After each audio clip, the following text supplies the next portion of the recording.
Unit 11, Group Processes. Okay. അപ്പം എന്താണ് group എന്നാണ് നമ്മൾ മനസ്സിലാക്കുക. എന്താണ് ഒരു കൂട്ടം എന്ന് നമ്മൾ പറയുമ്പോൾ എന്താണ് അതുകൊണ്ട് ഉദ്ദേശിക്കുന്നത്. നമുക്കറിയാം നമ്മുടെ ഈ ഒരു സോഷ്യൽ വേൾഡിൽ നമ്മൾ വളരെ റെയറായിട്ട്, വളരെ വിരളമായിട്ടാണ് നമ്മൾ എലോൺ അല്ലെങ്കിൽ നമ്മൾ ഒറ്റയ്ക്ക് എന്ന് പറയുന്ന ഒരു അവസ്ഥ ഉണ്ടാവുന്നുള്ളൂ. നമ്മുടെ വീടുകളിലാണെങ്കിലും നമ്മൾ ഫാമിലി മെമ്പേഴ്സിന്റെ ചുറ്റുമുണ്ട്, അല്ലെങ്കിൽ നമ്മുടെ സ്കൂളിലാണെങ്കിലും ടീച്ചേഴ്സ്, ക്ലാസ്മേറ്റ്സ്, അതുപോലെ ഓഫീസിൽ നമ്മൾ വർക്ക് ചെയ്യുമ്പോൾ നമ്മളുടെ കൂടെ വർക്ക് ചെയ്യുന്നവർ, നമ്മൾ റോഡിലൂടെ പോകുമ്പോൾ നമ്മളുടെ പോലെ സഞ്ചരിക്കുന്ന ആളുകൾ, അതുപോലെ ഇപ്പം നമ്മളൊരു പാർക്കിലാണെന്നുണ്ടെങ്കിൽ നമ്മളവിടെ ഫ്രണ്ട്സ് ഉണ്ടാവുന്നു, സ്ട്രേഞ്ചേഴ്സ് ഉണ്ടാവുന്നു, പരിചയമുള്ളവരും പരിചയമില്ലാത്തവരൊക്കെ അവിടെ ഉണ്ടാവുന്നു. അപ്പോൾ ഇവരെ ചില ആളുകൾ ഇവരെ നമ്മുടെ ജീവിതത്തിൽ ആദ്യമായിട്ട് കാണുന്ന നമുക്ക് ഒരു അറിവുമില്ല അവരെ പറ്റിയിട്ട്. അതുപോലെ തന്നെ നമുക്ക് നന്നായിട്ട് അറിയുന്നവരും ഈ കൂട്ടത്തിലുണ്ടാവും. അപ്പോൾ ഇതിൽ ചില ആളുകളായിട്ട് നമ്മൾ വളരെയധികം ഇന്ററാക്ട് ചെയ്യാറുണ്ടാവും. ചിലവർ വളരെ കുറച്ച് സമയം അല്ലെങ്കിൽ ഇടയ്ക്കൊക്കെ നമ്മൾ കാണുന്നു, സംസാരിക്കുന്നു. അങ്ങനെ ചിലവരെ നമ്മൾ ഒട്ടും തന്നെ കാണാറില്ല. അത്തരത്തിലുള്ള ആളുകളും വരാറുണ്ട്. അപ്പം എങ്ങനെയാണെങ്കിലും ഈ ഒരു ലെവൽ ഓഫ് ഇന്ററാക്ഷൻ നമ്മളുടെ ബിഹേവിയറിനെ എഫക്ട് ചെയ്യുന്നുണ്ടെന്ന് മനസ്സിലാക്കണം. അപ്പോൾ ഒരു ഗ്രൂപ്പ് ഇപ്പോഴും അല്ലെങ്കിൽ ഗ്രൂപ്പ് മെമ്പേഴ്സ് നമ്മളെ എപ്പോഴും സ്വാധീനിക്കുന്നുണ്ടെന്ന് നമ്മൾ മനസ്സിലാക്കുക. അപ്പം ഈ ഒരു യൂണിറ്റിൽ നമ്മൾ ഡിസ്കസ് ചെയ്യുന്നത് എങ്ങനെയാണ് persons with whom we know and with whom we have a considerable amount of interactions are somehow connected to us. എങ്ങനെയാണ് നമ്മളുടെ കൂടെ നമ്മൾക്ക് അറിയുന്ന ആളുകൾ അല്ലെങ്കിൽ നമ്മളുമായിട്ട് ഇന്ററാക്ട് ചെയ്യുന്ന ആളുകൾ എങ്ങനെയാണ് നമ്മളുമായിട്ട് കണക്റ്റഡ് ആവുന്നത്, അതുപോലെ എങ്ങനെയാണ് ഒരു ഗ്രൂപ്പിന്റെ ഭാഗം ആകുന്നത്, നമ്മളൊരു ഗ്രൂപ്പിന്റെ ഭാഗം ആകുന്നത് എങ്ങനെയാണെന്നുള്ളത്. അപ്പം being intact suggest that we are dependent on each other. അതായത് നമ്മൾ വേറൊരു വ്യക്തിയെ ആയിട്ട് ഡിപ്പെൻഡന്റ് ആവുന്നു അല്ലെങ്കിൽ ആശ്രയിക്കുന്നു. അതിന് പല കാരണങ്ങൾ കൊണ്ട് നമ്മൾ അവരെ ആശ്രയിക്കുന്നു. നമ്മളുടെ ഏതെങ്കിലും ഒരു നീഡ് സാറ്റിസ്ഫൈ ചെയ്യാൻ, അല്ലെങ്കിൽ നമ്മളുടെ ജീവിതവുമായിട്ട് ബന്ധപ്പെട്ടിട്ടുള്ള പല ആവശ്യങ്ങൾ നേടാനായിട്ട്, അല്ലെങ്കിൽ നമ്മുടെ സമൂഹത്തിലെ നമ്മളുമായിട്ട് ബന്ധപ്പെട്ട് കിടക്കുന്ന ആവശ്യങ്ങൾ നേടാൻ, ഇങ്ങനെയൊക്കെ ആയിട്ട് നമ്മൾ മറ്റുള്ളവരുമായിട്ട് ഡിപ്പെൻഡന്റ് ആയിട്ട് നിൽക്കുന്നു. അപ്പം അതുകൊണ്ട് തന്നെ നമുക്ക് പറയാം, these people are the ones who play a major role in shaping our core personality. അപ്പൊ നമ്മളുടെ പേഴ്സണാലിറ്റി ഷേപ്പ് ചെയ്യാനും അല്ലെങ്കിൽ പേഴ്സണാലിറ്റി ഡിറ്റർമിൻ ചെയ്യാനൊക്കെ ഈ ആളുകളെല്ലാം നമ്മളെ സ്വാധീനിക്കുന്നുണ്ട്. ഫോർ എക്സാമ്പിൾ നമ്മുടെ പേരൻസ്, അതുപോലെ നമ്മളുടെ ടീച്ചേഴ്സ്, നമ്മുടെ കൂടെ ജോലി ചെയ്യുന്നവർ, നമ്മുടെ കൂടെ പഠിക്കുന്നവർ, നമ്മളുമായിട്ട് ഇന്ററാക്ട് ചെയ്യുന്ന ഗ്രൂപ്പ് മെമ്പേഴ്സ്, അല്ലെങ്കിൽ നമ്മളിപ്പോൾ ഏതെങ്കിലും ഒരു കമ്മ്യൂണിറ്റിയിലാണെങ്കിൽ ആ കമ്മ്യൂണിറ്റി മെമ്പേഴ്സ്, ഇവരൊക്കെയും നമ്മളുടെ വ്യക്തിത്വം ഷേപ്പ് ചെയ്യുന്നതിന് അല്ലെങ്കിൽ വ്യക്തിത്വം രൂപീകരിച്ചു വരുന്നതിന് ഒരുപാട് സഹായിക്കുന്ന ഘടകങ്ങളാണ്. അപ്പം ആദ്യം എന്താണ് ഗ്രൂപ്പ്സ് എന്ന് നോക്കാം. അപ്പൊ ഇതിന്റെ ഒരു ഡെഫിനിഷനും ഒരു കോൺസെപ്റ്റുമാണ് പറയുന്നത്. അപ്പൊ ഗ്രൂപ്പ് എന്ന് പറയുമ്പോൾ it can be defined as A collection of people. അപ്പം ഒരു കളക്ഷൻ ഓഫ് പീപ്പിൾ, ഒരു കൂട്ടം ആളുകൾ അതിനകത്ത് വരുന്നുണ്ട്, ഒരു പറ്റം ആളുകൾ ഈ ഒരു ഗ്രൂപ്പിൽ വരുന്നുണ്ട്. And they perceive themselves as to be bonded together. അപ്പൊ ഇവര് തമ്മിൽ അങ്ങോട്ടും ഇങ്ങോട്ടും കണക്റ്റഡ് ആയിട്ട് ഇരിക്കുന്നുണ്ട്. അതായത് നമ്മൾ തമ്മിൽ ഒരു ബന്ധം അവിടെ വരുന്നുണ്ട്. Bonded together in a coherent unit to some degree. അപ്പൊ ഒരു നിശ്ചിത ഡിഗ്രി വരെ, അല്ലെങ്കിൽ ഒരു ഡിഗ്രി വരെ നമ്മൾ ഇവരുമായിട്ട് കണക്റ്റഡ് ആണ്, അല്ലെങ്കിൽ ഞാൻ ആ വ്യക്തിയുമായിട്ട് കണക്റ്റഡ് ആണ്, ആ ഗ്രൂപ്പിലെ മറ്റു മെമ്പേഴ്സുമായിട്ട് കണക്റ്റഡ് ആണ്. അങ്ങനെയാണ് ആ ഒരു ഗ്രൂപ്പ് വർക്ക് ചെയ്യുന്നത്. അപ്പൊ ഗ്രൂപ്പ് എന്ന് പറയുമ്പോൾ അതൊരു കളക്ഷൻ ഓഫ് പീപ്പിൾ അവിടെ വരുന്നുണ്ട്. Then to be bonded together in a coherent unit to some degree. ഇനി എന്തൊക്കെയാണ് ഗ്രൂപ്പിന്റെ ഒരു ക്യാരക്ടറിസ്റ്റിക്സ് എന്ന് പറയുന്നത്, എന്തിനെയാണ് നമ്മളൊരു ഗ്രൂപ്പ് എന്ന് നമ്മൾ പറയുന്നത്, എന്താണ് അവരുടെ ഒരു ലക്ഷണം എന്തൊക്കെയാണെന്ന് നോക്കാം. A collection of 2 or more individuals who perceive themselves as the members of the group. അപ്പം ഇവിടെ 2 അതിൽ കൂടുതലോ ആളുകൾ വന്നാലാണ് നമ്മൾ അതൊരു ഗ്രൂപ്പ് എന്ന് പറയാൻ സാധിക്കുള്ളൂ. അതുപോലെ ആ ഗ്രൂപ്പ് മെമ്പേഴ്സിന് പറയാം, ഞാൻ ഈ ഒരു ഗ്രൂപ്പിലെ അംഗമാണ് എന്ന് നമ്മൾ പറയുന്നുണ്ട്. ഏതൊരു ഗ്രൂപ്പിലെ, ഇപ്പൊ ഞാൻ ജോലി ചെയ്യുന്ന ആ സ്ഥലത്തെ ആ ഗ്രൂപ്പിലെ ഒരു അംഗമാണ് ഞാൻ, അല്ലെങ്കിൽ ഞാൻ പഠിക്കുന്ന ഈ ക്ലാസ്സിലെ, അപ്പൊ ഈ ഒരു ക്ലാസ്സിലെ ഒരു മെമ്പറാണ് ഞാൻ, അല്ലെങ്കിൽ ഈ ഒരു ക്ലബിലെ ഒരു മെമ്പറാണ് ഞാൻ, ഈ ഒരു ഫാമിലിയിലെ മറ്റുള്ള ആളുകൾ അടങ്ങിയിട്ടുള്ള ഈ ഒരു ഫാമിലിയിലെ മെമ്പറാണ് ഞാൻ എന്ന് നമ്മൾ പറയാറുണ്ട്. അല്ലെങ്കിൽ അതിനകത്ത് വരുന്ന ഒരു അംഗമാണ് ഞാൻ എന്ന് പറയാറുണ്ട്. അതുപോലെ മെമ്പേഴ്സ് ഹാവ് കോമൺ മോട്ടീവ്സ്. അപ്പം ആ ഒരു ഗ്രൂപ്പിലെ മെമ്പേഴ്സിന് എല്ലാവർക്കും ഒരു കോമൺ ആയിട്ടുള്ള ഒരു ലക്ഷ്യം അവിടെ വരുന്നുണ്ട്. അപ്പൊ ഇപ്പൊ ഒരു ടീച്ചറും കുട്ടികളും ആണെങ്കിൽ അവരുടെ ലക്ഷ്യം എന്ന് പറയുന്നത് നല്ല രീതിയിൽ ഒരു പഠനം സാധ്യമാക്കുക എന്നുള്ളതാണ്. അപ്പം ആ രീതിയിൽ ഒരു എഡ്യൂക്കേഷൻ പോസിബിൾ ആക്കുക എന്നുള്ളതാണ് എല്ലാവരുടെയും ലക്ഷ്യമായിട്ട് വരുന്നത്. അപ്പോൾ ഒരു കോമൺ മോട്ടീവ് അവിടെ വരുന്നുണ്ട്. And this members are interacting and Inter dependent. അപ്പൊ ഈ മെമ്പേഴ്സ് ഡയറക്റ്റ് ആയിട്ടോ അല്ലെങ്കിൽ ഇൻഡയറക്റ്റ് ആയിട്ടോ ഈ മെമ്പേഴ്സ് അങ്ങോട്ടും ഇങ്ങോട്ടും ഇന്ററാക്ട് ചെയ്യുന്നുണ്ട്. അതുപോലെ അവർ ഇന്റർ ഡിപ്പെൻഡന്റ് ആണ്. ഇപ്പൊ ഒരു ജോലി, ഇപ്പൊ ഒരു ടീം വർക്ക് എന്ന് നമ്മൾ പറയുമ്പോൾ ആ ടീമിലെ എല്ലാവരുടെയും വർക്ക്സ് അങ്ങോട്ടും ഇങ്ങോട്ടും കണക്റ്റഡ് ആണ്, ഇന്റർ ഡിപ്പെൻഡന്റ് ആയിട്ടാണ് അവർ വർക്ക് ചെയ്യുന്നത്. And these members influence each other.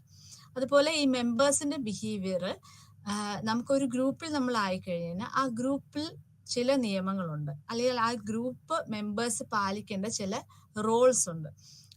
അത് ഈ ഗ്രൂപ്പാണ് അത് അസൈൻ ചെയ്യുന്നത് ടു അച്ചീവ് എ ഗോൾ. ഒരു ഗോൾ അച്ചീവ് ചെയ്യാൻ വേണ്ടിയിട്ടാണ് നമ്മൾ അത്തരത്തിലുള്ള റൂൾസും നോംസും എല്ലാം സെറ്റ് ചെയ്യുന്നത്. അപ്പം ഇതെല്ലാം ഈ ഒരു ഗ്രൂപ്പിന്റെ ലക്ഷണങ്ങളായിട്ട് നമ്മൾ മനസ്സിലാക്കുക.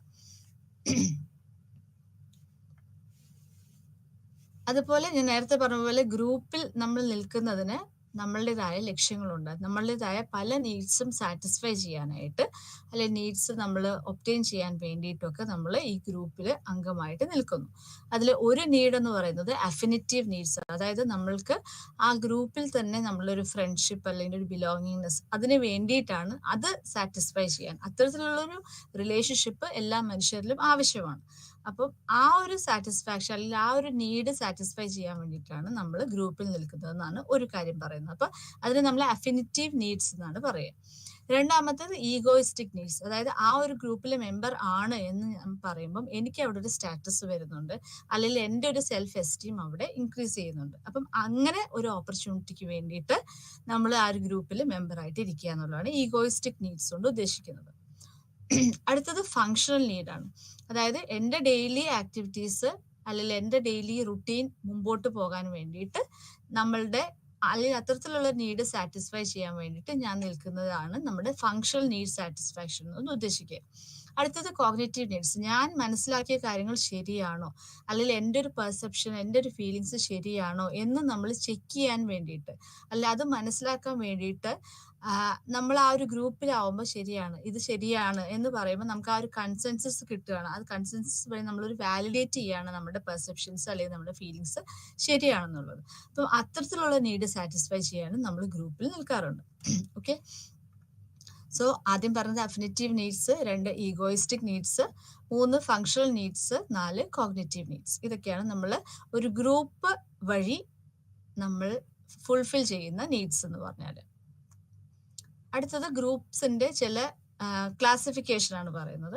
അപ്പം പല ക്രൈറ്റീരിയ വെച്ചിട്ട് നമ്മൾ ഗ്രൂപ്പിനെ ക്ലാസിഫൈ ചെയ്യാറുണ്ട്. ഒന്ന്, perceived bond among group members. ഗ്രൂപ്പ് മെമ്പേഴ്സുമായിട്ടുള്ള നമ്മുടെ കണക്ഷൻ എങ്ങനെയാണ്, അല്ലെങ്കിൽ നമ്മളുടെ ഒരു ബന്ധം എങ്ങനെയാണ്, അതനുസരിച്ച് ഗ്രൂപ്പിന് നമ്മൾ 2 ആക്കി തിരിക്കുന്നുണ്ട്. ഒന്ന് കോമൺ ബോണ്ടും, 2 കോമൺ ഐഡന്റിറ്റി.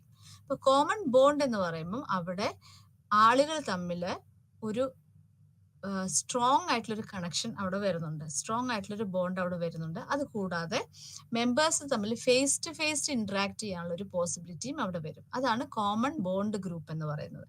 രണ്ടാമത്തെ ഗ്രൂപ്പ് എന്ന് പറയുന്നത് കോമൺ ഐഡന്റിറ്റി ഗ്രൂപ്പാണ്. ഫോർ എക്സാമ്പിൾ, ഇപ്പൊ നമ്മളൊരു കൺട്രിയിലെ സിറ്റിസൺ ആണ് എന്ന് നമ്മൾ പറയാം, അല്ലെങ്കിൽ ഒരു യൂണിവേഴ്സിറ്റിയിലെ സ്റ്റുഡന്റ് ആണെന്ന് നമ്മൾ പറയാം.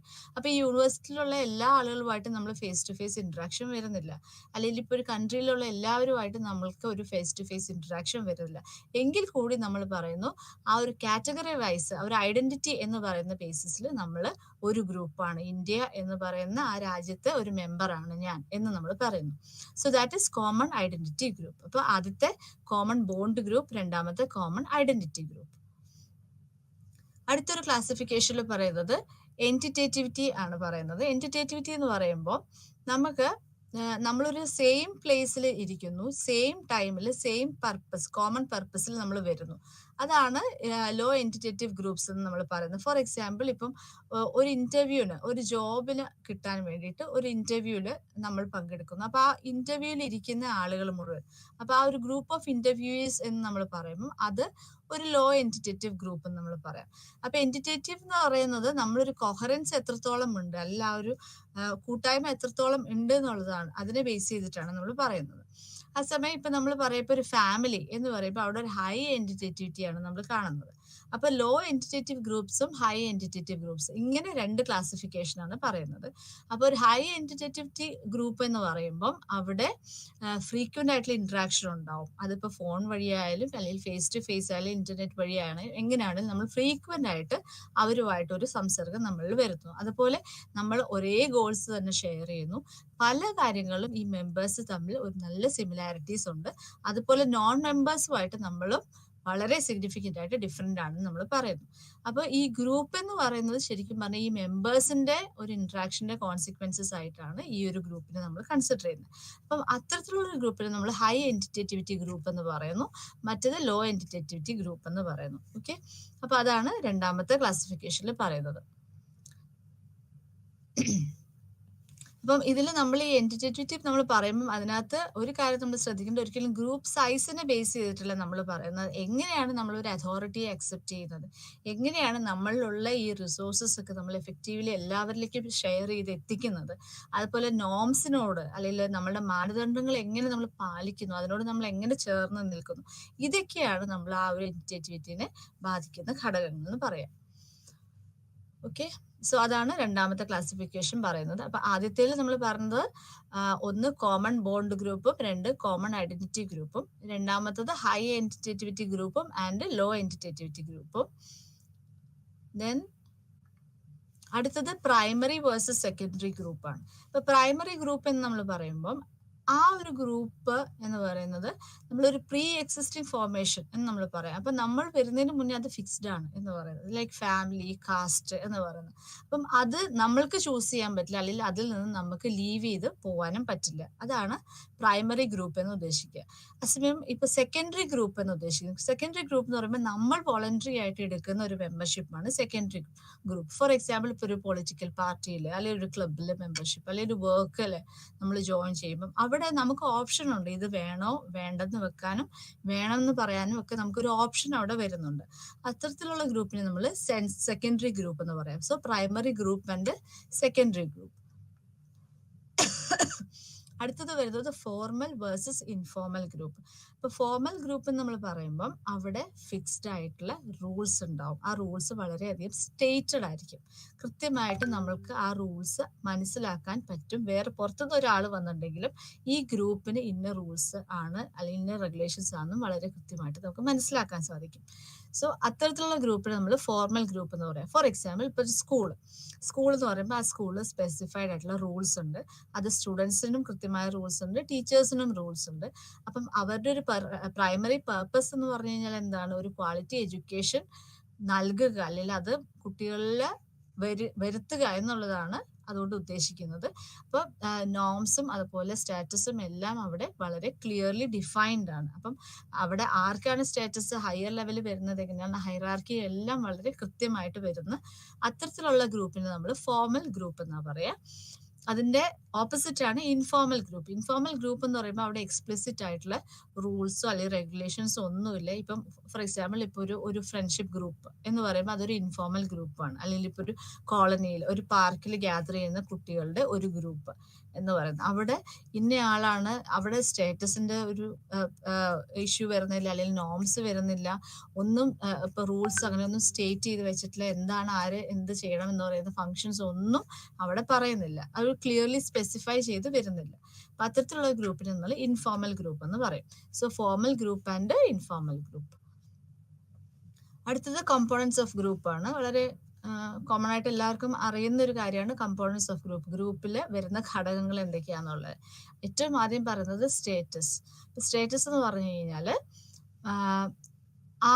ആ ഗ്രൂപ്പിൽ ഉള്ള ഒരു വ്യക്തി, ആ വ്യക്തിയുടെ സ്റ്റാറ്റസ് എന്ന് നമ്മൾ ഉദ്ദേശിക്കുന്നത് ആ വ്യക്തിയുടെ ഫിസിക്കൽ അല്ലെങ്കിൽ സൈക്കോളജിക്കൽ ആയിട്ടുള്ള ആട്രിബ്യൂട്ട്സ് അത് യൂസ്ഫുൾ ആവുക to the purpose of the group and behaviour in accordance with the norms of the group. അപ്പൊ ഗ്രൂപ്പിന്റെ മാനദണ്ഡങ്ങൾ അനുസരിച്ച് ആ ഗ്രൂപ്പിന്റെ ലക്ഷ്യത്തിലേക്ക് എത്താൻ വേണ്ടിയിട്ട് നമ്മൾ പറയുന്ന ആ ഒരു ഫിസിക്കൽ ആട്രിബ്യൂട്ട്സ് അതിനെ ബേസ് ചെയ്തിട്ടാണ് നമ്മൾ സ്റ്റാറ്റസ് പറയുന്നത്.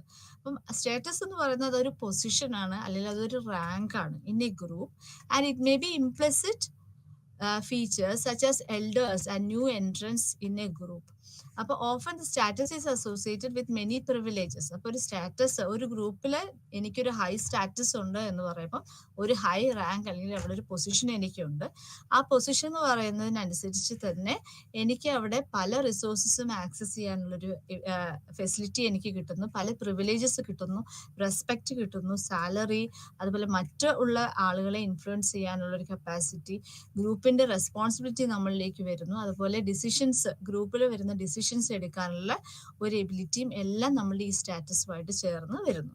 സോ അതാണ് സ്റ്റാറ്റസ് എന്ന് പറയുമ്പോൾ. അപ്പോൾ അതൊരു ഒഫീഷ്യൽ ഒരു പൊസിഷൻ അല്ലെങ്കിൽ ഒരു റാങ്ക് ഇൻ എ ഗ്രൂപ്പ് എന്ന് നമുക്ക് പറയാം സ്റ്റാറ്റസിന്.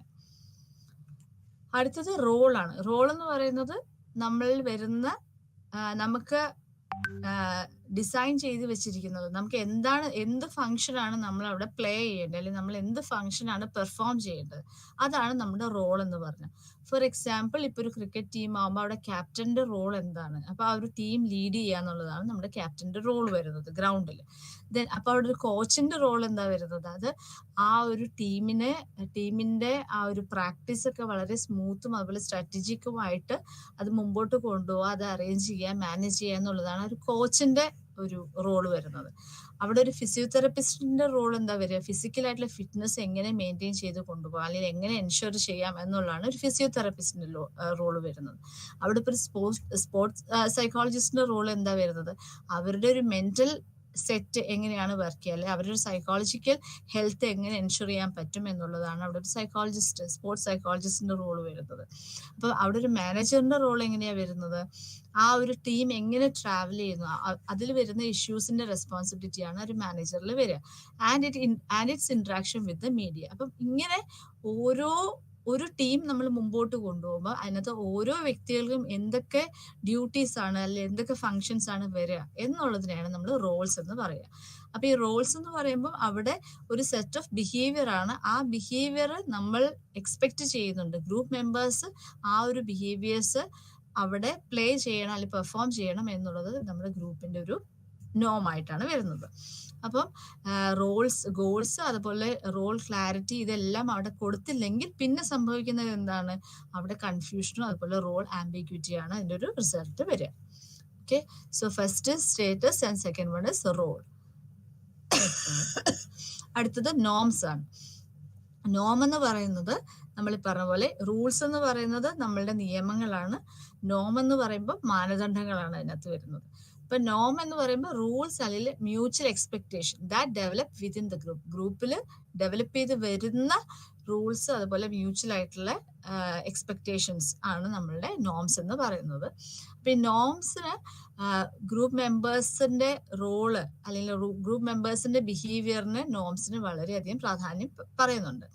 As it ensures conformity among the group. അപ്പൊ ഗ്രൂപ്പിലെ എല്ലാവരും ഈ രീതിയിലാണ് ബിഹേവ് ചെയ്യേണ്ടത്, ഈ ഒരു രീതിയിലാണ് ആ ഗ്രൂപ്പിലെ എല്ലാ മെമ്പേഴ്സിന്റെയും ബിഹേവിയേഴ്സ് പോകേണ്ടത്. അതുപോലെ ആ ഒരു ബിഹേവിയേഴ്സ് ആ രീതിയിൽ പോയില്ലെങ്കിൽ അവിടെ ഒരു റോൾ ആംബിഗ്യൂറ്റി അല്ലെങ്കിൽ റോൾ കോൺഫ്ലിക്റ്റ് ഇങ്ങനെയുള്ള പ്രശ്നങ്ങൾ വരാനുള്ള പോസിബിലിറ്റിയും പറയുന്നുണ്ട്. So people are guided by the norms of the group only if the value the being the member of that particular group. അപ്പൊ എനിക്ക് ആ ഗ്രൂപ്പിൽ നിന്നാൽ മെച്ചമുണ്ട്, അല്ലെങ്കിൽ എനിക്ക് ആ ഗ്രൂപ്പിൽ ഉള്ള മെമ്പേഴ്സിനോട് അത്രയും ഇഷ്ടമാണ്, അല്ല അവരുടെ കൂടെയാണ് ഞാൻ, അവരിൽ ഒരാളാണ് ഞാൻ എന്ന് പറയുമ്പോൾ എൻ്റെ അവിടെ ഒരു പ്രസ്റ്റീജ് ഉണ്ടെങ്കിൽ, അല്ലെങ്കിൽ എനിക്ക് അവിടെ ഒരു ബിലോങ്ങിങ്നെസ് ഫീൽ ചെയ്യുന്നുണ്ടെങ്കിൽ മാത്രമാണ് ഞാൻ ആ ഗ്രൂപ്പിന്റെ നോംസിനോട് ചേർന്ന് എൻ്റെ behaviours വരുത്തുള്ളൂ. So in contrast, they may even act contrary to the norms of a group with which they do not identify themselves. അപ്പൊ ആ ഒരു ഐഡന്റിഫിക്കേഷൻ വന്നില്ല എന്നുണ്ടെങ്കിൽ ഗ്രൂപ്പ് എന്താ പറയുന്നത്, ഗ്രൂപ്പിന്റെ നോംസ് എന്താ, അതിന് ഓപ്പോസിറ്റ് ആയിട്ടും ആളുകൾ ബിഹേവ് ചെയ്ത് പോകാനുള്ള സാധ്യതയും പറയുന്നുണ്ട്. ഓക്കെ, അടുത്തത് ഗ്രൂപ്പ് കൊഹസീവ്നെസ് ആണ്. ഗ്രൂപ്പ് കൊഹസീവ്നെസ് എന്ന് പറയുമ്പോൾ നമുക്ക് ഉണ്ടാവുന്ന ഒരു വി ഫീലിംഗ്, അതായത് മെമ്പേഴ്സ് തമ്മിൽ ഉണ്ടാകുന്ന ഒരു വി ഫീലിംഗിനെയാണ് നമ്മൾ ഗ്രൂപ്പ് കൊഹസീവ്നെസ് എന്ന് പറയുക. അപ്പം എനിക്ക് ആ ഒരു ഗ്രൂപ്പിനോടുള്ള അട്രാക്ഷൻ, ആ ഗ്രൂപ്പിൽ ഇരിക്കുമ്പോൾ എനിക്ക് ഉണ്ടാകുന്ന ഒരു സുഖം, സന്തോഷം, ആത്മാഭിമാനം, ഇങ്ങനെയുള്ള എല്ലാ ഫാക്ടേഴ്സും അവിടെ വന്നിട്ട് നമുക്കുണ്ടാകുന്ന ഒരു വി ഫീലിംഗ് ആണ് നമ്മൾ ആ ഗ്രൂപ്പ് കൊഹസീവ്നെസ് കൊണ്ട് ഉദ്ദേശിക്കുന്നത്. So without proper group structure group cannot function properly in any situation. അപ്പൊ അതുപോലെ ഹൈ കൊഹസീവ് ഗ്രൂപ്പ് ആണെങ്കിൽ, ഹൈ കൊഹസീവ്നെസ് ഉള്ള ഒരു ഗ്രൂപ്പാണെങ്കിൽ അവിടെ മെമ്പേഴ്സിന് തമ്മിൽ അങ്ങോട്ടും ഇങ്ങോട്ടും നല്ലൊരു ഇഷ്ടം ഉണ്ടാവും. അതുപോലെ അവര് ഗ്രൂപ്പിന്റെ ഗോൾസ് എന്താണോ അത് അക്സെപ്റ്റ് ചെയ്യുന്നു. അതുപോലെ അവര് ദേ വർക്ക് ടുവേർഡ്സ് മീറ്റിംഗ് ദം. അപ്പൊ ആ ഒരു ഗോള് അച്ചീവ് ചെയ്യാൻ വേണ്ടിയിട്ട് അവർ ഒരുമിച്ച് വർക്ക് ചെയ്യുന്ന ഒരു സാധ്യത ആണ് അവിടെ കാണുന്നത്. പക്ഷേ ഒരു അൺകൊഹസീവ് ആയിട്ടുള്ള ഒരു ഗ്രൂപ്പ് ആണെന്നുണ്ടെങ്കിൽ അവിടെ മെമ്പേഴ്സ് തമ്മിൽ അങ്ങോട്ടും ഇങ്ങോട്ടും ഇഷ്ടപ്പെടുന്നില്ല. And they may even work at cross purposes. അതായത് അങ്ങോട്ടും ഇങ്ങോട്ടും തെറ്റായ രീതിയിൽ അല്ലെങ്കിൽ ഗ്രൂപ്പിന്റെ ആ ഒരു ലക്ഷ്യം മാറ്റി നിർത്തിക്കൊണ്ട് അവർ വർക്ക് ചെയ്യുന്ന സാഹചര്യം അവിടെ വരാം. സോ അതാണ് ഹൈ കൊഹസീവ്നെസ്സും ലോ കൊഹസീവ്നെസ്സും കൊണ്ട് ഉദ്ദേശിക്കുക. അപ്പൊ ഹൈ കൊഹസീവ്നെസ് എന്ന് പറയുമ്പോൾ അവിടെ ഒരു ഹോമോജീനിറ്റി ഉണ്ടാവും, അതുപോലെ സപ്പോർട്ടീവ് ആയിരിക്കും, കോപ്പറേറ്റീവ് ആയിരിക്കും. പിന്നെ അതുപോലെ ആ ഗോൾസ്, അതായത് ഗ്രൂപ്പിന്റെ ഗോൾ എന്ന് പറയുമ്പോൾ അവിടെ ഇൻഡിവിജ്വൽ ഗോൾസിന്റെ പ്രാധാന്യമല്ല, ഗ്രൂപ്പിന്റെ ഗോൾസിലേക്കാണ് നമ്മളുടെ ഒരു ഓറിയന്റേഷൻ വരുന്നത്. അതുപോലെ ദേ ഹാവ് ഹൈ മൊറേൽ, അതുപോലെ ദേ perform better than the group with the low on cohesiveness dimension. Okay. So അപ്പൊ ഇത് 4 നമ്മളുടെ മേജർ കമ്പോണൻസ് ഓഫ് ഗ്രൂപ്പ് എന്ന് പറയുന്നത്. 1 status, 2 roles, 3 norms, 4 cohesiveness, group cohesiveness. അടുത്തത് 5 stages of group development. Group ഡെവലപ്മെന്റിൽ വരുന്ന 5 stages ആണ് പറയുന്നത്. അതിനകത്ത് ആദ്യത്തെ സ്റ്റേജ് എന്ന് പറയുന്നത് ഫോമിങ്, അതായത് ഗ്രൂപ്പ് ഫോം ചെയ്യുന്ന ഒരു സ്റ്റേജ് ആണ് ഫസ്റ്റ് വരുന്നത്. അപ്പൊ നമുക്കറിയാലോ ഒരു ഗ്രൂപ്പ് ഫോം ചെയ്യുന്ന സമയത്ത് അവിടെ ഏറ്റവും കൂടുതൽ കൺഫ്യൂഷൻ ഉണ്ടാവുന്നു, അതുപോലെ അൺസർട്ടൺ, എന്താണ് അടുത്ത് സംഭവിക്കുക എന്ന് പറയുന്ന ഒരു കയോസ് ആയിട്ടുള്ള ഒരു കയോട്ടിക് ആയിട്ടുള്ള ഒരു സിറ്റുവേഷൻ ആയിരിക്കും ഫസ്റ്റ് വരുന്ന ഒരു സിറ്റുവേഷൻ എന്ന് പറയുന്നത്. So that is forming stage. And forming is actually an orientation period when members get to know one another and share expectations about the group. രണ്ടാമത്തെ പീരീഡ് എന്ന് പറയുന്നത്, രണ്ടാമത്തെ സ്റ്റേജ് എന്ന് പറയുന്നത് സ്റ്റോമിംഗ് സ്റ്റേജ് ആണ്. അപ്പൊ സ്റ്റോമിംഗ് എന്ന് പറയുമ്പോൾ നമുക്കറിയാം അവിടെ ഒരു ഹയസ്റ്റ് ലെവൽ ഓഫ് ഡിസഗ്രിമെന്റ് അല്ലെങ്കിൽ കോൺഫ്ലിക്റ്റ് വരുന്നു. അതാണ് സ്റ്റോമിംഗ് സ്റ്റേജ് എന്ന് പറയാം. അപ്പൊ മെമ്പേഴ്സിന് അവിടെ ഭയങ്കരമായ കൺസേൺ വരുന്നു, അതുപോലെ ക്രിറ്റിസിസം, ആരെന്ത് പറഞ്ഞിട്ടുണ്ടെങ്കിലും അത് അങ്ങനെയല്ല ഇത് ഇങ്ങനെയാണെന്ന് പറഞ്ഞിട്ട് നമ്മൾ അവിടെ ഒരു കൺസേണും ക്രിറ്റിസിസം കോൺഫ്ലിക്റ്റും ഡിസഗ്രിമെന്റ് ഇതെല്ലാം സംഭവിക്കുന്ന ഒരു സ്റ്റോമിംഗ് ആയിട്ടുള്ള ഒരു സ്റ്റേജിനെയാണ് നമ്മൾ സ്റ്റോമിംഗ് സ്റ്റേജ് എന്ന് പറയാം. അടുത്തത്, അപ്പൊ ഈ സ്റ്റോമിങ്ങിന് ശേഷമാണ് നമുക്ക് അവിടെ മെമ്പേഴ്സിനെ ശരിക്കും പറഞ്ഞാൽ നമ്മൾ മനസ്സിലാക്കാൻ പറ്റുന്നത് ആ സ്റ്റോമിങ് കഴിയുന്നതിലൂടെയാണ്.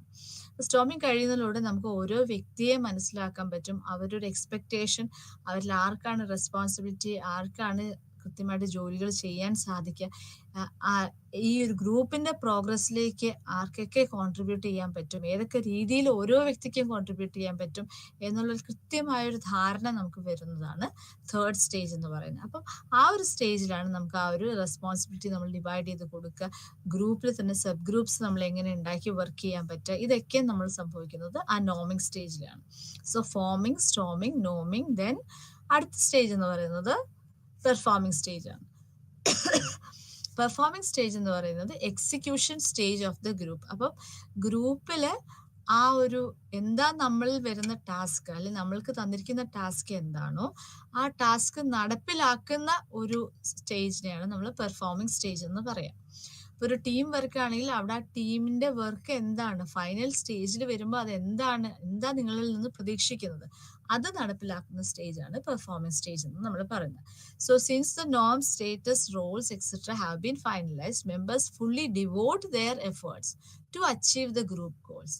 അപ്പൊ ചില കേസസിൽ ഇതോടുകൂടി നമ്മുടെ ലാസ്റ്റ് സ്റ്റേജ് ആവുകയാണ്, പെർഫോമിങ്ങിനോടുകൂടി നമ്മുടെ ആ ലാസ്റ്റ് സ്റ്റേജ് വരികയാണ്. പക്ഷെ ചില കേസിൽ നമുക്ക് അഡ്ജേണിങ് എന്ന് പറയുന്ന ഒരു 5th സ്റ്റേജ് കൂടി വരും.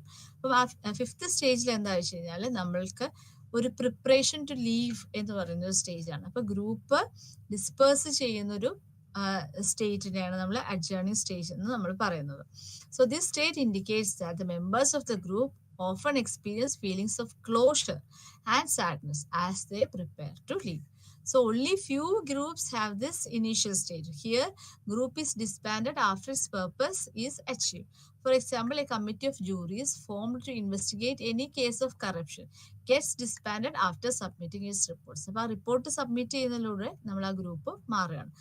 അങ്ങനെ വരുമ്പോൾ ഒരു അഡ്ജേണിങ് സ്റ്റേജിന്റെ പോസിബിലിറ്റി അവിടെ വരുന്നില്ല, പെർഫോം ചെയ്യുന്നു, അതോടുകൂടി തീരുന്നു. പക്ഷെ ചില കേസസിൽ നമുക്ക് ഈ അഡ്ജേണിങ് എന്ന് പറയുന്ന ഒരു ഫേസ് അവിടെ വരുന്നുണ്ട്. അപ്പോൾ ആ ഫേസിൽ നമുക്ക് എക്സ്പീരിയൻസ് ചെയ്യുന്നത് ഒരു feeling of closure and sadness ആണ്. Okay, so 5 stages of group development: forming, storming, norming, performing and finally adjourning. അടുത്തത് ഗ്രൂപ്പ് എഫക്റ്റീവ്നെസ് ആണ്. അപ്പോൾ ഗ്രൂപ്പ് എഫക്റ്റീവ്നെസ് എന്ന് ഉദ്ദേശിക്കുന്നത് ഗ്രൂപ്പ് എങ്ങനെ എഫക്റ്റീവായിട്ട് പെർഫോം ചെയ്യും എന്നുള്ളതാണ് ഗ്രൂപ്പ് എഫക്റ്റീവ്നെസ് കൊണ്ട് ഉദ്ദേശിക്കുക. അപ്പോൾ എങ്ങനെയാണ് ഗ്രൂപ്പിന്റെ ഗോൾസ് അറ്റൈൻ ചെയ്യാൻ പറ്റുക, അച്ചീവ് ചെയ്യാൻ പറ്റുക, അതുപോലെ ഗ്രൂപ്പിന്റെ ഇടയിൽ വരുന്ന ചേഞ്ചസുമായിട്ട് എങ്ങനെ അഡാപ്റ്റ് ചെയ്ത് മുമ്പോട്ട് പോകാൻ പറ്റും, ഗ്രൂപ്പിലുള്ള ബാക്കിയുള്ള മെമ്പേഴ്സ് എല്ലാ മെമ്പേഴ്സിനെ പേഴ്സണൽ നീഡ്സ് എങ്ങനെ സാറ്റിസ്ഫൈ ചെയ്യാൻ പറ്റും, അതുപോലെ ഗ്രൂപ്പിൽ നിൽക്കുന്ന അവസ്ഥയിൽ നമ്മുടെ ഒരു സ്റ്റാറ്റസ് എന്താ, അല്ലെങ്കിൽ നമ്മുടെ ഒരു പവർ എന്താ, നമ്മൾ എങ്ങനെയാണ് കമ്മ്യൂണിക്കേഷൻ അതിനകത്ത് നന്നായി മെച്ചപ്പെടുത്തിക്കൊണ്ട് പോകുന്നത്, എങ്ങനെയാണ് അത് കഴിയുമ്പോൾ നമുക്കൊരു വണ്ടർഫുൾ ഫീലിംഗ് അല്ലെങ്കിൽ അക്കംപ്ലിഷ്മെന്റ് എന്ന് പറയുന്ന ഒരു സെൻസ് ഓഫ് അക്കംപ്ലിഷ്മെന്റ് അല്ലെങ്കിൽ ആ ഒരു നല്ലൊരു ഫീലിംഗ് നമുക്ക് എങ്ങനെ വരുന്നത്, അതുപോലെ തന്നെ ആ ഗ്രൂപ്പ് ആ ഒരു ടീം എങ്ങനെ സസ്റ്റെയിൻ ചെയ്ത് മുമ്പോട്ട് കൊണ്ടുപോകാൻ പറ്റും, ഇതെല്ലാം ചേർന്നിട്ടാണ് നമുക്ക് ഗ്രൂപ്പ് എഫക്റ്റീവ്നെസ്സിനെ നമ്മൾ പറയുന്നത്.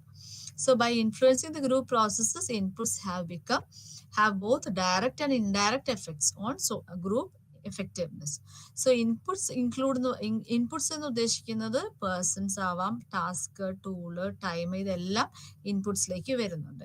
And this group composed of more competent people having appropriate knowledge, skill, motivation will on average be more effective than groups with less competent members. അപ്പോൾ ഗ്രൂപ്പ് എഫക്റ്റീവ് എന്ന് നമ്മൾ പറയുന്നത് അവിടെ കോമ്പീറ്റന്റ് ആയിട്ടുള്ള ആളുകൾ ഉണ്ടാവും, അതുപോലെ അപ്രോപ്രിയേറ്റ് ആയിട്ടുള്ള നോളജ് ഉണ്ടാവും, എങ്ങനെയാണ് ആ ടാസ്ക് അറ്റൈൻ ചെയ്യുക അല്ലെങ്കിൽ ആ ഗോൾ എങ്ങനെ അറ്റൈൻ ചെയ്യണം, ടാസ്ക് എങ്ങനെ മീറ്റ് ചെയ്യണം എന്നുള്ളതിനെ കുറിച്ചിട്ടൊക്കെ വ്യക്തമായ ധാരണകൾ ഉണ്ടാവും, അതുപോലെ അത് അറ്റൈൻ ചെയ്യാനുള്ള സ്കിൽസ് ഉണ്ടാവും, എല്ലാവർക്കും ഒരു അക്യുറേറ്റ് ആയിട്ടുള്ള ഒരു മോട്ടിവേഷൻ ലെവൽ ഓഫ് മോട്ടിവേഷൻ ഉണ്ടാവും. അങ്ങനെയാണെങ്കിൽ നമുക്ക് ആ ഒരു ഗ്രൂപ്പ് ഒരു എഫക്റ്റീവ് ആയിട്ടുള്ള ഒരു ഗ്രൂപ്പ് എന്ന് നമുക്ക് പറയാൻ സാധിക്കും.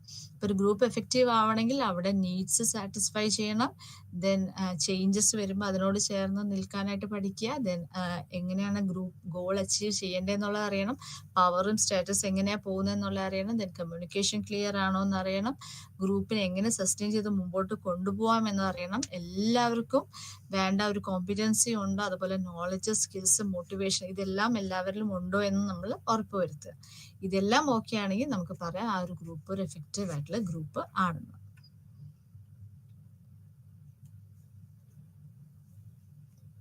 അടുത്തത് ഗ്രൂപ്പ് പ്രോസസ്സസ് ആണ്. അപ്പൊ എങ്ങനെയാണ് ഗ്രൂപ്പിലെ ഒരു വ്യക്തി വേറൊരു വ്യക്തിയെ ഇൻഫ്ലുവൻസ് ചെയ്യുന്നത്, അതുപോലെ ഗ്രൂപ്പ് എങ്ങനെയാണ് ഒരു ഇൻഡിവിജ്വലിനെ ഇൻഫ്ലുവൻസ് ചെയ്യുക, ഇതെല്ലാം ചേർത്തിട്ടാണ് നമ്മൾ ഗ്രൂപ്പ് പ്രോസസ്സസ് പറയുന്നത്. So there are several influences of group on an individual called as group processes. അപ്പൊ അതിൽ ആദ്യം വരുന്നത് സോഷ്യൽ ഫെസിലിറ്റേഷൻ ആണ്. സോഷ്യൽ ഫെസിലിറ്റേഷൻ എന്ന് പറയുമ്പോൾ ഒരു ഓഡിയൻസിന്റെ അല്ലെങ്കിൽ ഒരു കോ വർക്കേഴ്സിന്റെ പ്രസൻസിൽ നമ്മളുടെ പെർഫോമൻസ് എത്രത്തോളം ഡിഫറെന്റ് ആകുന്നു, അല്ലെങ്കിൽ നമ്മളുടെ പെർഫോമൻസിൽ എത്രത്തോളം ഡിഫറൻസ് വരാനുള്ള ഒരു പോസിബിലിറ്റി ഉണ്ട്, ആ ഒരു ടെൻഡൻസിയാണ് നമ്മൾ സോഷ്യൽ ഫെസിലിറ്റേഷൻ എന്ന് പറയുന്നത്. അപ്പോൾ ഓഡിയൻസിന്റെ പ്രസൻസ് കൊണ്ട് നമ്മൾക്കൊരു അറൗസൽ കൂടുന്ന ഒരു അവസ്ഥ ഉണ്ടാവുന്നു, അത് നമ്മുടെ പെർഫോമൻസിനെ പോസിറ്റീവായിട്ട് നമ്മുടെ പെർഫോമൻസിനെ ഇംപ്രൂവ് ചെയ്യുകയാണെങ്കിൽ നമ്മൾ പറയും അത് സോഷ്യൽ ഫെസിലിറ്റേഷൻ ആണ് നമ്മൾ പറയും. So the influence of the presence of other member influence the person positively, അതാണ് നമ്മൾ സോഷ്യൽ ഫെസിലിറ്റേഷൻ എന്ന് പറയുന്നത്. ഇനി നെഗറ്റീവായിട്ട് എഫക്ട് ചെയ്യുകയാണെങ്കിൽ നമ്മൾ അതിനെ പറയും സോഷ്യൽ ലോഫിംഗ് എന്ന് പറയും. അപ്പം ഇവിടെ സംഭവിക്കുന്നത് എന്താ വെച്ച് കഴിഞ്ഞാല് മറ്റുള്ളൊരു പ്രസൻസിലിരിക്കുന്ന സമയത്ത് എൻ്റെ മോട്ടിവേഷൻ ഇത്തിരി കുറഞ്ഞാലും ഗ്രൂപ്പ് ആ ഗോൾ അച്ചീവ് ചെയ്തോളും എന്ന് ഉള്ള ഒരു ധാരണയാണ് അവിടെ നമ്മൾ വർക്ക് ചെയ്യുക. അപ്പൊ ഞാൻ അധികം വർക്ക് ചെയ്തില്ലെങ്കിൽ എൻ്റെ ഗ്രൂപ്പിലുള്ള ബാക്കിയുള്ള മെമ്പേഴ്സ് വർക്ക് ചെയ്തോളും എന്ന് ചിന്തിക്കുന്ന ഒരു അവസ്ഥയാണ് നമ്മൾ ഗ്രൂപ്പ് സോഷ്യൽ ലോഫിംഗ് എന്ന് പറയുന്നത്. അപ്പം അങ്ങനെ വരുമ്പോൾ എന്താ, നമ്മളുടെ ഒരു എഫേർട്ട് അവിടെ കുറയുന്നു, മറ്റുള്ളവർ എഫേർട്ട് ഇട്ടോളും എന്ന് നമ്മൾ ചിന്തിക്കുന്നു, അതിൽ നമ്മൾ കൂടുതൽ ഡിപ്പെൻഡന്റ് ആവുന്ന ഒരു അവസ്ഥ, ഫൈനലി നമ്മുടെ പെർഫോമൻസ് റിഡ്യൂസ് ചെയ്യുന്ന ഒരു അവസ്ഥയാണ് കാണുന്നത്. സോ അതാണ് സോഷ്യൽ ലോഫിംഗ് എന്ന് പറയുന്നത്. അപ്പൊ സോഷ്യൽ ഫെസിലിറ്റേഷന് നേരെ ഓപ്പോസിറ്റ് ആണ് സോഷ്യൽ ലോഫിംഗ് എന്ന് പറയുന്നത്. അതുപോലെ വരുന്നതാണ് ഡി ഇൻഡിവിഡ്വേഷൻ. ഡി ഇൻഡിവിഡ്വേഷൻ എന്ന് നമ്മൾ ഉദ്ദേശിക്കുന്നത് നമ്മളൊരു സെൽഫ് അവയർനെസ് അവിടെ കുറഞ്ഞു പോകുന്ന ഒരു അവസ്ഥ, അല്ലെങ്കിൽ പേഴ്സണൽ ഐഡന്റിറ്റി കുറഞ്ഞു പോകുന്ന ഒരു അവസ്ഥ. ഫോർ എക്സാമ്പിൾ നമുക്ക് ഈ ഗ്രൂപ്പും ക്രൗഡ് ഒരു സമയത്ത് പെട്ടെന്ന് കുറെ ആളുകൾ ഒന്നിച്ച് ആവുന്ന ഒരവസ്ഥ, അല്ലെങ്കിൽ സെയിം പ്ലേസിലേക്ക് വരുന്നു, പക്ഷെ ഒരു സെയിം മോട്ടീവോ കാര്യങ്ങളോ ഒന്നും അവിടെ കാര്യമായിട്ട് വരുന്നില്ല. അത് ആ ഒരു വളരെ ലിമിറ്റഡ് ആയിട്ടുള്ള ഒരു ടൈമിലാണ് ഈ ക്രൗഡ് വന്ന് ചേരുന്ന ഒരവസ്ഥ. അപ്പം അവിടെ എന്താ വെച്ച് കഴിഞ്ഞാല് നമ്മള് ഓരോരുത്തരും ആ ഒരു ഈ ഡി ഇൻഡിവിഡുവേഷൻ എന്ന് പറയുന്ന ഒരു അവസ്ഥ വരുമ്പോൾ ഗ്രേറ്റർ ഒബീഡിയൻസ് വരും. അതായത് ക്രൗഡിന്റെ നോം എന്താണോ അതിനോട് നമ്മൾ കൂടുതലായിട്ട് ഒബീഡിയന്റ് ആവുന്ന ഒരു അവസ്ഥയാണ് വരുന്നത്. ഇപ്പൊ ക്രൗഡ് എന്ന് പറയുന്നത് ഒരു കളക്ഷൻ ഓഫ് പീപ്പിൾ മാത്രമാണ്. അപ്പൊ അവിടെ നിൽക്കുന്ന ഒരു അവസ്ഥയിൽ എന്നെ ആരും തിരിച്ചറിയുന്നില്ല എന്നൊരവസ്ഥ വരുന്നുണ്ട്. So the person is becoming anonymous.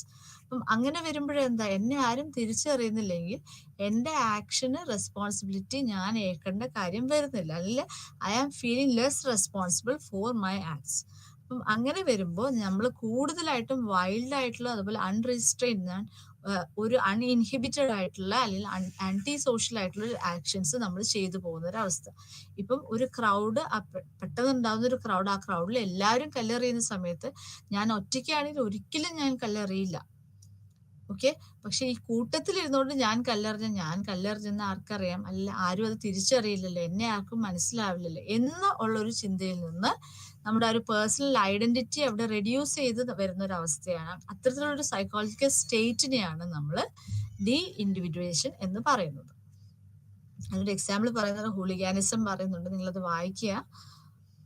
Okay, so അപ്പൊ ഇത് മൂന്നുമാണ് നമ്മുടെ ഗ്രൂപ്പ് പ്രോസസ്സിൽ വരുന്നത്. അപ്പൊ ഒന്ന് സോഷ്യൽ ഫെസിലിറ്റേഷൻ, രണ്ട് സോഷ്യൽ ലോഫിംഗ്, മൂന്ന് ഡി ഇൻഡിവിഡുവേഷൻ. അടുത്തത് ഗ്രൂപ്പ് ഡിസിഷൻ മേക്കിംഗ് ആണ്. അപ്പൊ ഗ്രൂപ്പ് ഡിസിഷൻ മേക്കിങ്ങിൽ എഫക്ട് ചെയ്യുന്ന ഫാക്ടേഴ്സ് എന്ന് പറഞ്ഞാൽ ഒന്ന് ഗ്രൂപ്പ് പോളറൈസേഷൻ ആണ്. ഗ്രൂപ്പ് പോളറൈസേഷൻ എന്ന് വെച്ച് കഴിഞ്ഞാല് ഒരു ഷിഫ്റ്റ് അവിടെ സംഭവിക്കുന്നു. അതായത് ഒരു മെമ്പേഴ്സ് ഒറ്റയ്ക്ക് എടുക്കുന്ന ഒരു തീരുമാനത്തിനേക്കാളും വളരെ എക്സ്ട്രീം ലെവലിലുള്ള ഒരു ഡിസിഷൻ ഒരു ഗ്രൂപ്പിൻ്റെതായ രീതിയിൽ വരുന്നു. അപ്പം അതിനെയാണ് നമ്മൾ ഗ്രൂപ്പ് പോളറൈസേഷൻ എന്ന് പറയാം. അതിനൊരു എക്സാമ്പിൾ ഇപ്പോൾ ടെററിസം പോലുള്ള കാര്യങ്ങളൊക്കെ. അപ്പൊ ഒരു റിസ്കി ഷിഫ്റ്റ് ആണ് നമ്മൾ സംഭവിക്കുന്നത്. ഞാൻ ഒരിക്കലും ഒറ്റയ്ക്കാണെങ്കിൽ ഞാൻ ആ ഒരു ഡിസിഷൻ എടുക്കില്ലായിരുന്നു, പക്ഷെ the decision taken by the group are more extreme than those taken by the individual. അതിനെയാണ് ഗ്രൂപ്പ് പോളറൈസേഷൻ എന്ന് പറഞ്ഞാൽ. അടുത്തത് ഗ്രൂപ്പ് തിങ്ക് എന്ന് പറഞ്ഞു കഴിഞ്ഞാൽ ഒരിക്കലും ഈ ഒരു ഹൈലി കോഹസീവ് ആയിട്ടുള്ള ഗ്രൂപ്പിലാണ് ഇത് സംഭവിക്കുക. ഒരിക്കലും നമ്മൾ ഒറ്റയ്ക്ക് എടുത്ത തീരുമാനം ഒരിക്കലും തെറ്റാവില്ല എന്ന് പറയുന്ന ഒരു വിശ്വാസം. അപ്പോൾ മെമ്പേഴ്സ് എല്ലാവരും ആ ഒരു ഡിസിഷനെ സപ്പോർട്ട് ചെയ്ത് നിൽക്കുന്ന ഒരു സ്റ്റേറ്റ് നമുക്ക് കാണാൻ സാധിക്കും. സോ അതാണ് ഗ്രൂപ്പ് തിങ്ക് എന്ന് പറയുന്നത്. പക്ഷെ എപ്പോഴും നമുക്ക് എത്ര ഗ്രൂപ്പ് കോഹസീവ്നെസ് ഉണ്ട്, അല്ലെങ്കിൽ എത്ര ഗ്രൂപ്പ് എത്ര സ്ട്രോങ് ആണെന്ന് പറഞ്ഞാലും ചില സമയത്തൊക്കെ ചില പാളിച്ചകൾ നമ്മളിൽ സംഭവിക്കാം. പക്ഷെ ഒരിക്കലും നമ്മൾ അത്തരത്തിലുള്ള ആ ഒരു പാളിച്ചേനെ അത് നമ്മൾ ശ്രദ്ധിക്കാതെ തന്നെ നമ്മൾക്ക് ആ ഒരു ഇൻഫർമേഷൻ റിജക്റ്റ് ചെയ്യാനായിട്ട് നമുക്ക് വളരെയധികം പ്രഷറാണ് ഫീൽ ചെയ്യുക. അപ്പൊ അതുകൊണ്ട് തന്നെ നമ്മൾ ഗ്രൂപ്പിന്റെ എന്താ ഡിസിഷനോ അതുമായിട്ട് നമ്മൾ മുമ്പോട്ട് പോകുന്ന ഒരു അവസ്ഥയായിരിക്കും വരിക. So moreover there are also under pressure to reject any information which is in contrary to the group decisions. അപ്പൊ ഗ്രൂപ്പിന്റെ ഡിസിഷന് കോൺട്രറി ആയിട്ട് വരുന്ന ഏതൊരു ഇൻഫർമേഷനെ നമ്മൾ റിജക്ട് ചെയ്യാനായിട്ടുള്ള ഒരു പ്രഷറാണ് അവിടെ വരിക. So that is group polarisation and group think. ഇനി അടുത്തത് cooperation and competition in A group. അപ്പൊ ഒരു ഗ്രൂപ്പ് എന്ന് പറയുമ്പോൾ അവിടെ ഒരു കോപ്പറേഷനും കോമ്പറ്റീഷനും എങ്ങനെയാ വർക്ക് ചെയ്യുന്നത് എന്നുള്ളതാണ്. അപ്പൊ ഗ്രൂപ്പില് കോപ്പറേഷൻ എന്ന് പറയുമ്പോൾ നമുക്കറിയാം ഒരു ഷെയർഡ് ഗോളിലേക്ക് എത്താൻ വേണ്ടിയിട്ട് ഗ്രൂപ്പിലെ എല്ലാ മെമ്പേഴ്സും ഒരുമിച്ച് വർക്ക് ചെയ്യുന്നതിനാണ് നമ്മൾ കോപ്പറേഷൻ എന്ന് പറയാം. ദെൻ കോമ്പറ്റീഷൻ, അടുത്ത സ്റ്റേജ്. കോമ്പറ്റീഷൻ എപ്പോഴാണ് ഉണ്ടാവുന്നത്? എൻ്റെ പെർഫോമൻസ് എക്സൽ ചെയ്യണം, അപ്പോൾ മറ്റുള്ള അതേ സമയത്ത് തന്നെ മറ്റുള്ളവരുടെ പെർഫോമൻസിനെ ഹിൻഡർ ചെയ്യാൻ വേണം, അതായത് തടസ്സപ്പെടുത്തുകയും ചെയ്യണം ഇൻ കംപ്ലീറ്റിംഗ് ദെയർ ടാസ്ക്. അപ്പൊ മറ്റുള്ളവരുടെ പെർഫോമൻസ് ടാസ്ക് കംപ്ലീറ്റ് ചെയ്യാതെ നമ്മളുടെ പെർഫോമൻസ് എക്സൽ ചെയ്യുന്നതിനെയാണ് നമ്മൾ കോമ്പറ്റീഷൻ എന്ന് പറയുന്നത്.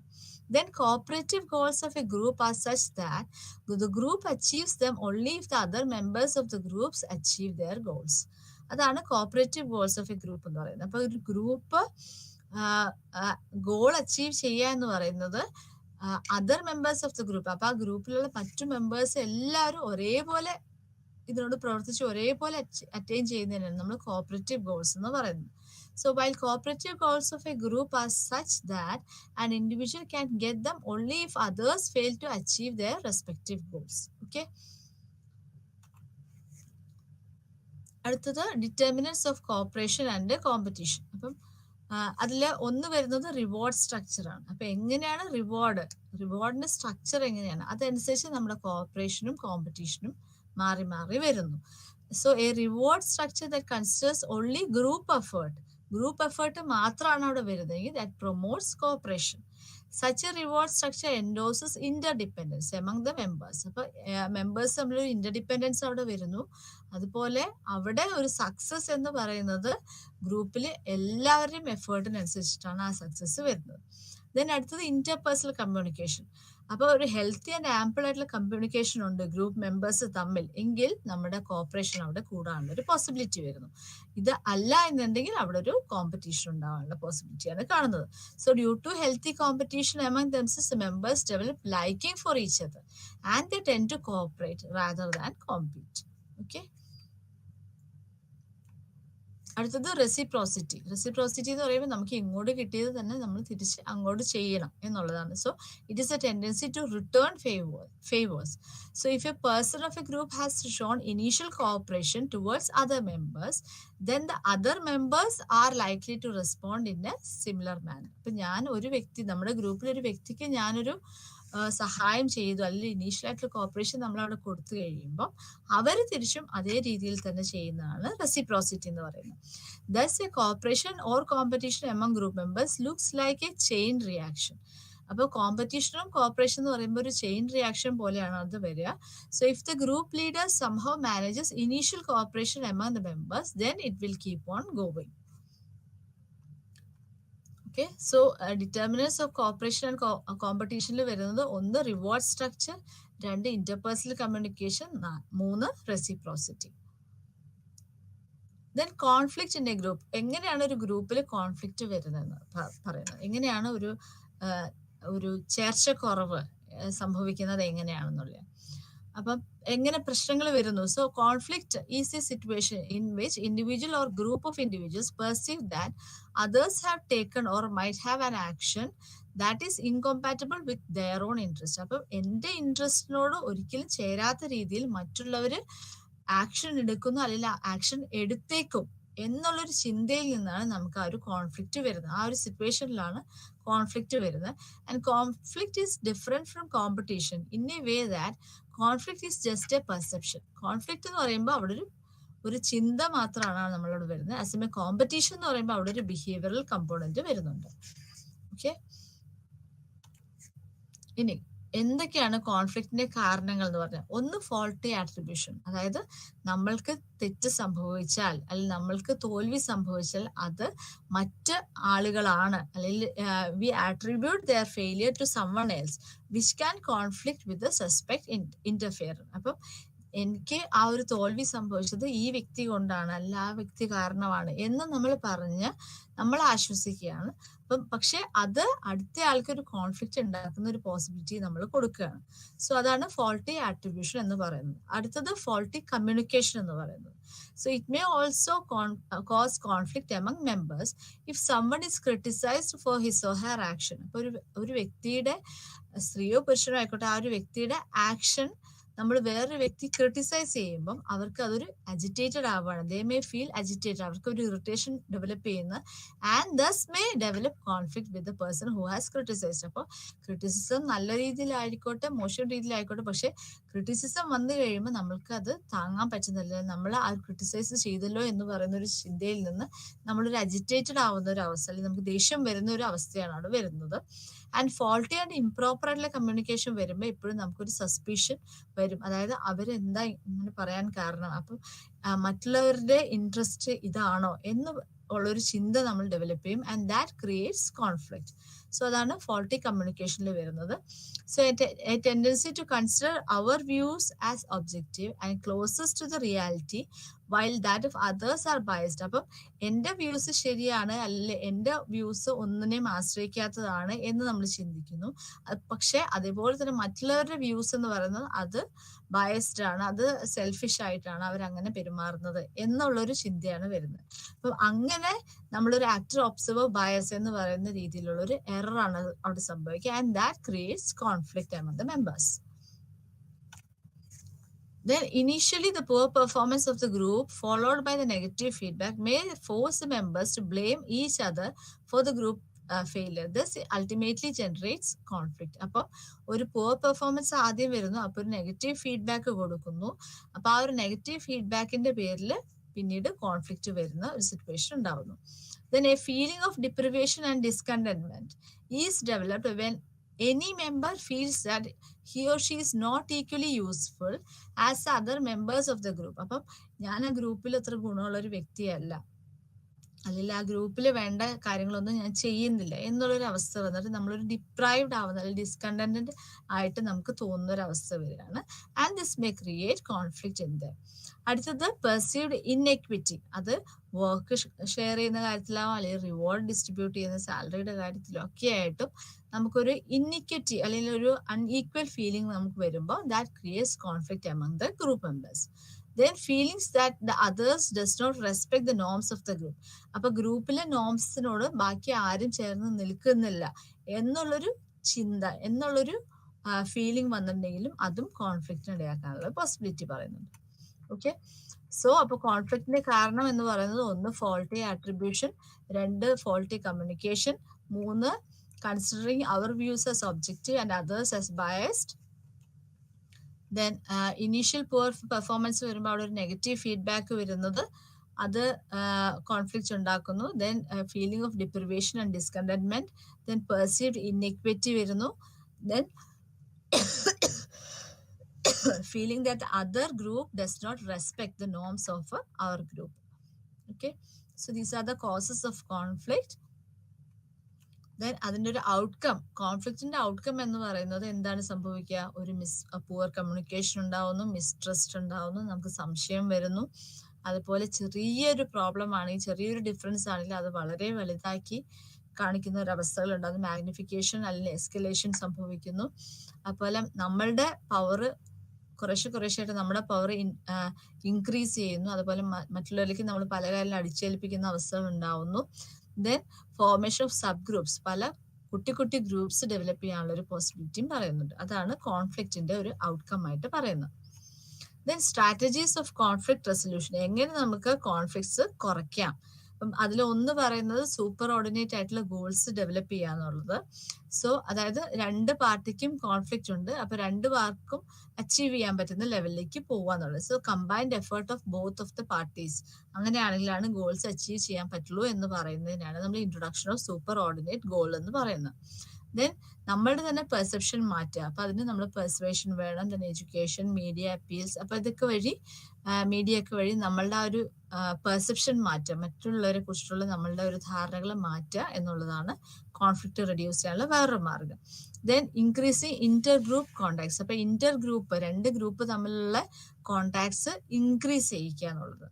അപ്പം ടാസ്ക് വൈസ് ഒക്കെ ആയിട്ട് നമ്മൾ അവരുമായിട്ട് ചേർന്ന് നിൽക്കില്ല, അല്ല അവരുമായിട്ട് ചേർന്ന് നമുക്ക് ഒരുമിച്ച് വർക്ക് ചെയ്തിട്ട് ആ ഒരു intergroup contact maximum increase ചെയ്യിക്കുക എന്നുള്ളതാണ് അടുത്തൊരു സൊല്യൂഷൻ ആയിട്ട് പറയുന്നത്. Then redrawing group boundaries. അപ്പൊ ഗ്രൂപ്പ് ബൗണ്ടറീസിൽ ഇതാണ് എ, ഇതാണ് ബി എന്ന് പറയുമ്പോൾ ആ ഒരു ഗ്രൂപ്പിന് നമ്മളൊന്ന് റീഡ്രോ ചെയ്ത് കഴിഞ്ഞിട്ട് അങ്ങനെ കോൺഫ്ലിക്റ്റ് റെഡ്യൂസ് ചെയ്യാനായിട്ട് സാധിക്കും. ദെൻ മ്യൂച്വലി അക്സെപ്റ്റബിൾ ആയിട്ടുള്ള ഒരു സൊല്യൂഷനിലേക്ക് എത്തുക, അതാണ് നമ്മൾ നെഗോഷിയേഷൻ എന്ന് പറയുന്നത്. Such A negotiation can help in reducing the conflict significantly. And this strategy reduces A mediator who allows them to focus on the discussion of relevant issues. അടുത്തത് structural ആയിട്ടുള്ള solutions ആണ്. സ്ട്രക്ചറൽ സൊല്യൂഷനിൽ പറയുന്നത് ഒന്ന് നമ്മൾ hold ചെയ്യുന്നതായിട്ട് ചില principles ഉണ്ട്. അപ്പൊ ജസ്റ്റിസിന്റെ principle, then equality principle, need, then equity, ഇങ്ങനെയുള്ള പ്രിൻസിപ്പിൾസ് നമ്മൾ ഹോൾഡ് ചെയ്യുന്നത് എങ്ങനെയാണെന്നുള്ളത്. അപ്പം അതും അതിന്റെ ആ ഒരു റീഡിസ്ട്രിബ്യൂഷൻ അവിടെ പറയുന്നത്. അപ്പൊ നമുക്കൊരു ഇൻജസ്റ്റിസ് എന്ന് ഫീൽ ചെയ്ത് കഴിഞ്ഞാൽ നമുക്ക് ഡെഫിനറ്റ്ലി അവിടെ ഒരു കോൺഫ്ലിക്റ്റിന്റെ പോസിബിലിറ്റി പറയുന്നുണ്ട്. Then respect for other groups norms. അപ്പൊ മറ്റ് ഗ്രൂപ്പ്സിന്റെ നോംസിനെ നമ്മൾ റെസ്പെക്ട് ചെയ്യുമ്പോൾ മീൻ വൈൽ നമ്മുടെ കോൺഫ്ലിക്റ്റ് റിസോൾവ് ചെയ്യുന്നത് നമുക്ക് മനസ്സിലാക്കാൻ സാധിക്കും. ഓക്കെ, സോ ഇത്രയാണ് സ്ട്രാറ്റജീസ് ഓഫ് കോൺഫ്ലിക്റ്റ് റെസൊല്യൂഷനിൽ പറയുന്നത്. അപ്പം ഒന്ന്, introduction of superordinate goal, then altering perceptions, then increasing Inter group contacts, then redrawing group boundaries, then negotiations, then structural solutions, then respect for other group norms. അടുത്തത് communication ആണ്. Communication എന്ന് പറയുന്നത് interpersonal ഇന്ററാക്ഷന്റെ ആ ഒരു പ്രോസസ്സിനെയാണ് നമ്മൾ communication എന്ന് പറയുക. Through which thoughts, ideas, emotions and understanding between sender and receiver are exchange. അപ്പൊ നമ്മളൊരു എക്സ്ചേഞ്ച് ഓഫ് ഐഡിയാസ് അല്ലെങ്കിൽ തോട്ട്സ് അല്ലെങ്കിൽ ഇമോഷൻസ്, അതാണ് അവിടെ സംഭവിക്കുന്നത്. ആ ഒരു പ്രോസസ് ഓഫ് ഇന്റർപേഴ്സണൽ ഇന്ററാക്ഷൻ നമ്മൾ കമ്മ്യൂണിക്കേഷൻ എന്ന് പറയും. കമ്മ്യൂണിക്കേഷനിൽ എപ്പോഴും ഒരു ട്രാൻസ്മിഷൻ വരുന്നുണ്ട്, അതുപോലെ ഒരു റിസെപ്ഷനും വരുന്നുണ്ട്. അപ്പൊ ഇറ്റ് ഇൻവോൾവ്സ് പീപ്പിൾ അറ്റ്ലീസ്റ്റ് 2, 2 ആളുകളെങ്കിലും അവിടെ മിനിമം വേണം. ഒരാൾ സെൻഡറും ഒരാൾ റിസീവറും. At least 2, one that transmits the message and another to receive the message. And communication is best described as a process because it is active, continuous, reciprocal and dynamic. Then types of communication പറയുന്നുണ്ട്. അത് ഒന്ന് വെർബലും ഒന്ന് non വെർബലും. വെർബലിൽ വരുന്നത് ഏതൊക്കെയാ? ഒന്ന് റിട്ടണും ഒന്ന് സ്പോക്കണും, അങ്ങനെയാണ് വരുന്നത്. സോ സ്പോക്കൺ അല്ലെങ്കിൽ ഓറൽ എന്ന് പറയും. So most basic to the oral form of communication involves the spoken word, as it is the quickest and most accurate because messages can be clarified through ongoing dialogue.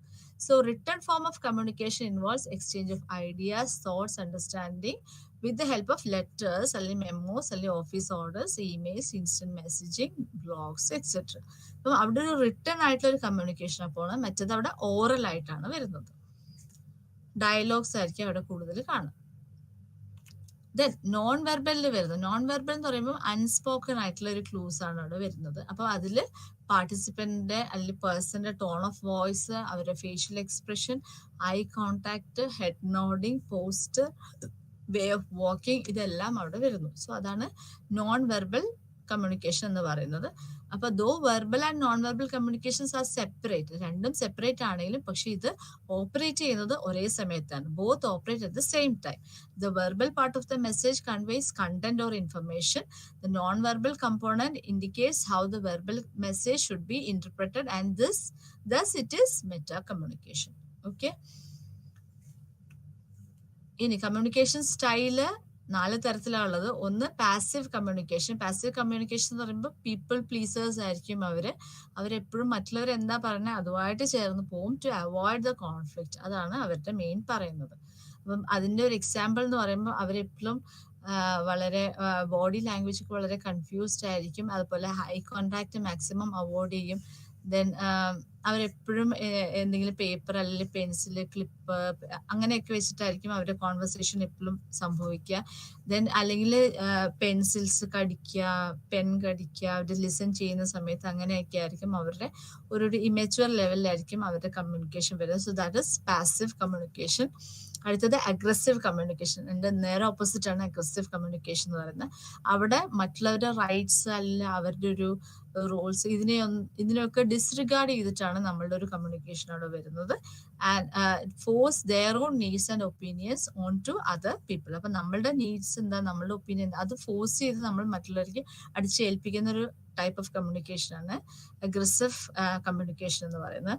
അടുത്തത് passive aggressive communication ആണ്. അപ്പൊ ഇവിടെ ഒരു passive മീൻസും വരുന്നുണ്ട്, aggressive റിസൾട്ടും അവിടെ വരുന്നുണ്ട്. So the person may use passive means of communicating that have an aggressive result because they often find it difficult to direct their thoughts and feelings. അപ്പോൾ അവർക്ക് കറക്റ്റ് ആയിട്ട് ഡയറക്റ്റ് ചെയ്ത് അവരുടെ തോട്ട്സും ഫീലിങ്സും അഗ്രസീവ് ആയിട്ട് കാണിക്കുക. അപ്പോൾ അവർ വളരെ മാനിപ്പുലേഷൻ ആണ് അവർ യൂസ് ചെയ്തത്. മാനിപ്പുലേറ്റ് ചെയ്തിട്ടാണ് അവർ അവരുടെ കാര്യങ്ങൾ നേടിയെടുക്കുന്നത്, അഗ്രസീവ് റിസൾട്ടിലേക്ക് എത്തുന്നത്. So that is passive aggressive communication.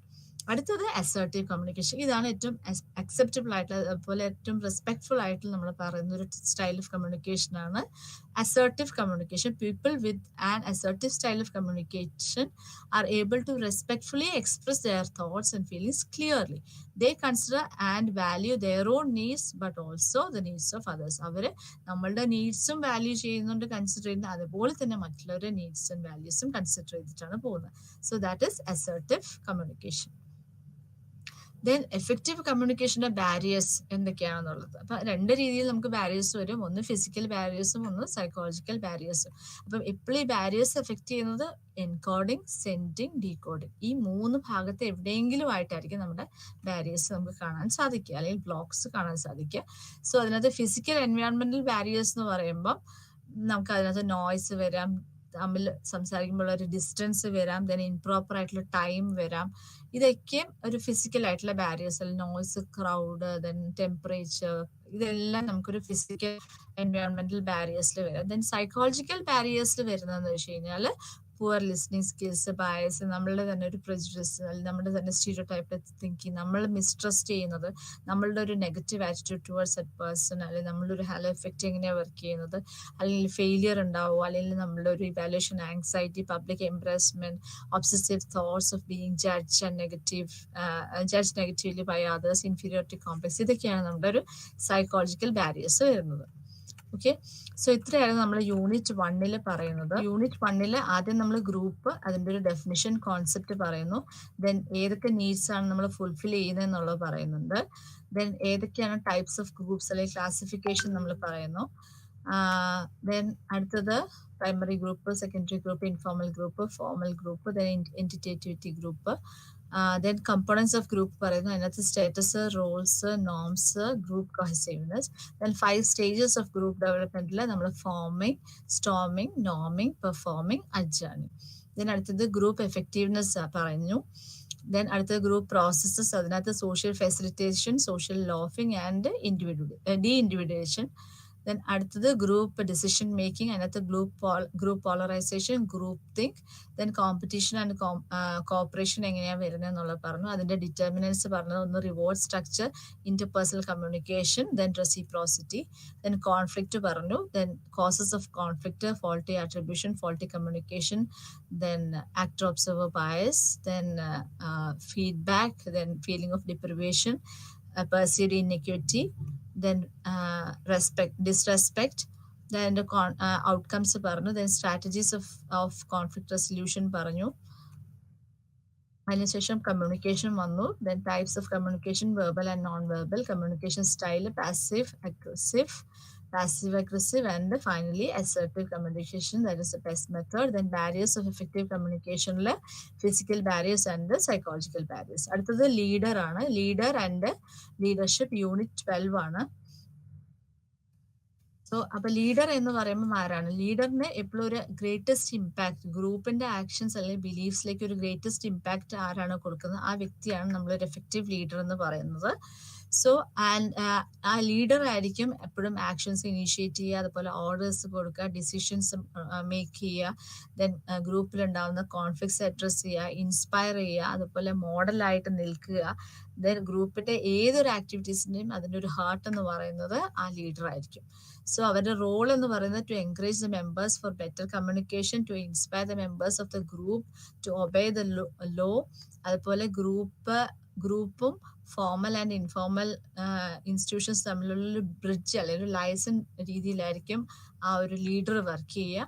ലോസുമായിട്ട് മുമ്പോട്ട് പോകാനായിട്ട് മെമ്പേഴ്സിനെ ഇൻസ്പയർ ചെയ്യുന്നതും ലീഡർ ആയിരിക്കും.